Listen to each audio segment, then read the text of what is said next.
Hi folks, this is Jay. Hope you're okay today. We're looking at Introduction to the Gospels. We've looked at that the Gospel literature is, part of it is a literature of stories, but also we have to realise that the Gospels are Greco-Roman biography. One writer said, ancient biographies recount the lives of great leaders, although they include many different characters and stories. Greco-Roman biographies have described these characters and stories in the ways that highlighted the featured leader. They defended the leader's ideas and perpetuated awareness of his actions from one generation to another, and the Gospels were similar to ancient biographies in these ways. For example, we also see parallels to some ancient biographies in the fact that Matthew and Luke include birth narratives, and all four Gospels detail Jesus' death.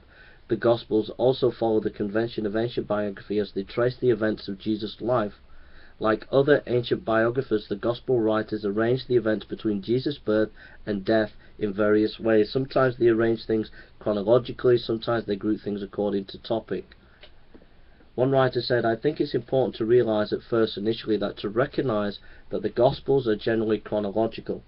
For example, they begin with the baptism by John the Baptist, and then you see Jesus being baptized, then you have Jesus' ministry followed by his arrest, his trial, his crucifixion and resurrection, and so on. In an overall sense, there is a chronological order. At the same time, there are places, if you compare two Gospels, there will be sometimes events or wordings might be given in a different order.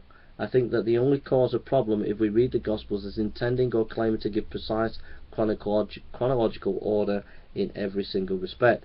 But most authors and most kinds of narrative actually allow for an author to organize his material by order that's other than the chronological. For example, often we'll see logical order, or we'll see topical grouping of subjects. Early Christians, for example, Eusebius, an early 4th century Christian historian and bishop, he notes that the differences in the Gospel order was already widely known, and early readers didn't have a problem with this because they didn't assume that the strict chronological intention was intended.